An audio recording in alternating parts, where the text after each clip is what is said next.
बिस्मिल्लाहिर्रहमानिर्रहीम अस्सलाम वालेकुम। इस वक्त पूरी दुनिया के अंदर एटमी हमले की घंटियां बजना शुरू हो गई हैं और ये इतनी ज़्यादा ख़तरनाक डेवलपमेंट हुई है, इतनी ज़्यादा ख़तरनाक डेवलपमेंट हुई है कि इस वक्त रशियन प्रेसिडेंट पुतिन ने तमाम जर्नैलों को, न्यूक्लियर फोर्स के सरबराह को, सबको टेबल पर बिठाया।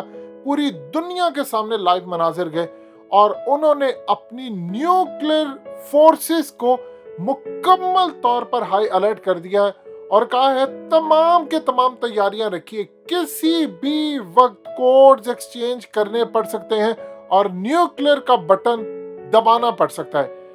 इस वीडियो की अहम डिस्कशन चलती रहेगी, लेकिन इससे पहले आप वीडियो को लाइक करें, हकीकत टीवी को सब्सक्राइब कर लें और बेल आइकन पर ज़रूर क्लिक करें।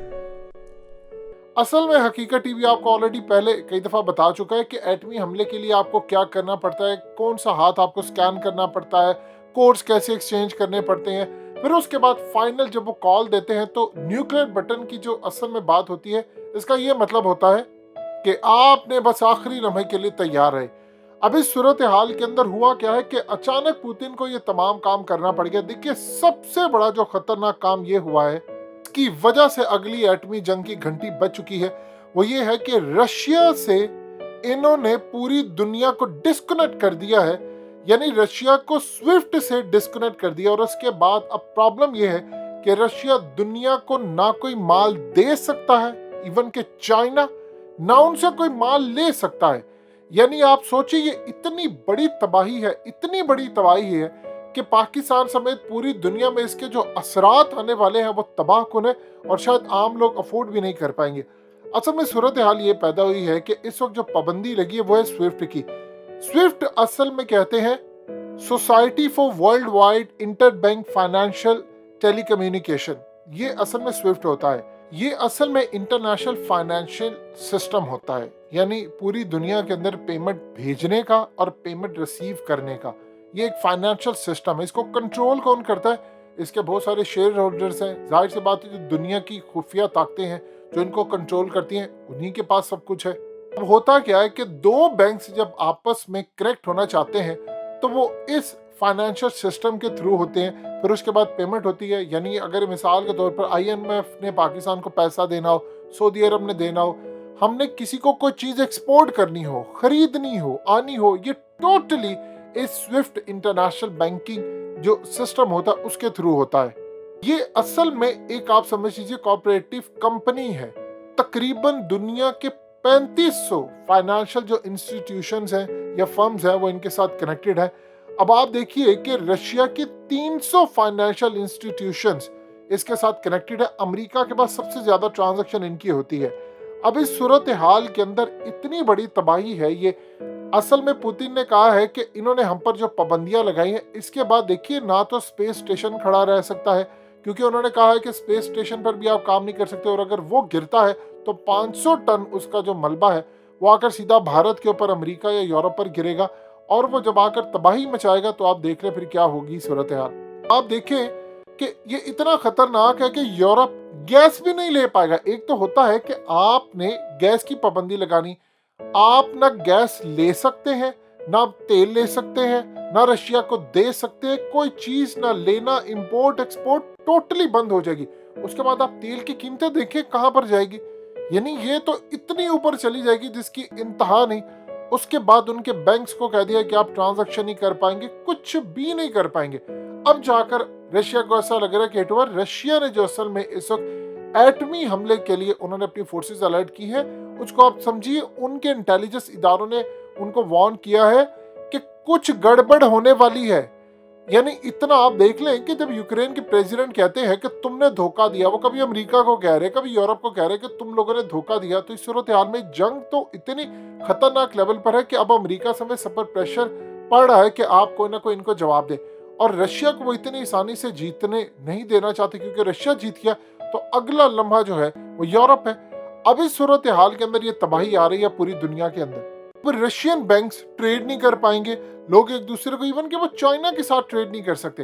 अब यहाँ पर एक बात आप अच्छी तरह समझ लें कि पुतिन के पास जो फर्स्ट हैंड इंफॉर्मेशन है उसके मुताबिक अब अगर उन्होंने कोई एक्ट ना किया, यानी ये जो पूरे मामला चले उसके बाद अगर वो चुप रहे तो तबाही मजीद होगी।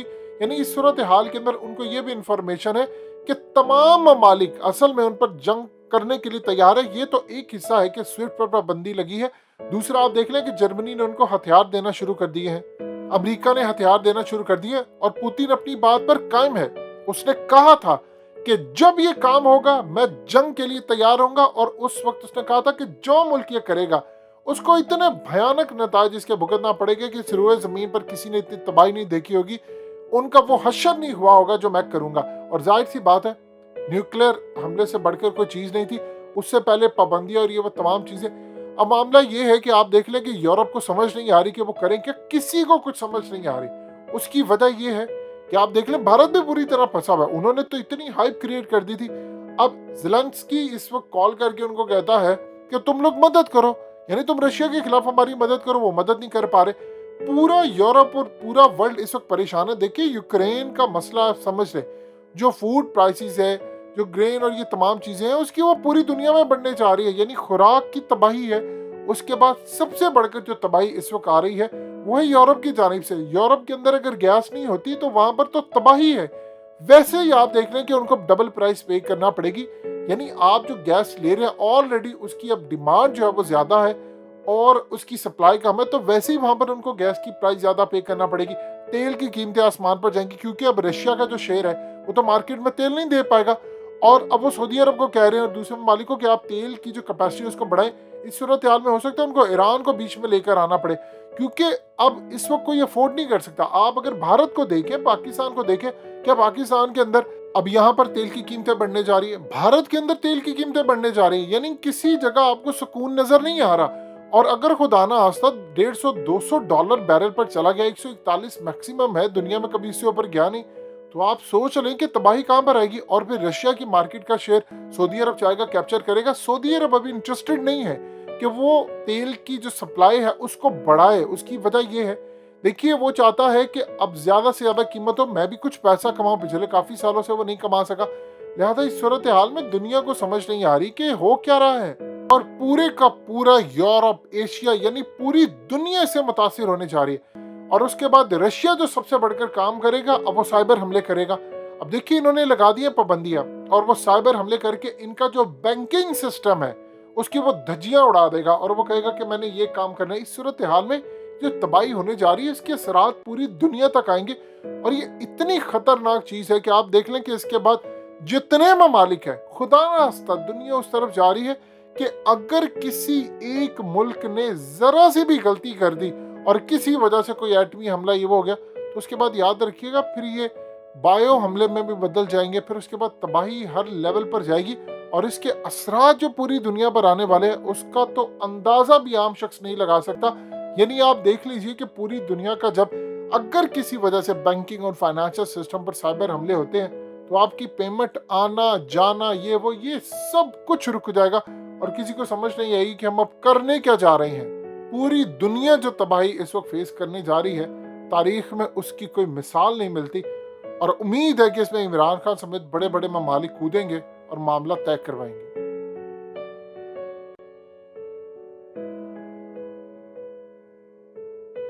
हकीकत टीवी को सब्सक्राइब करना मत भूलें, वीडियो को लाइक करें, शेयर करें और कमेंट सेक्शन में अपनी राय का इजहार जरूर करें।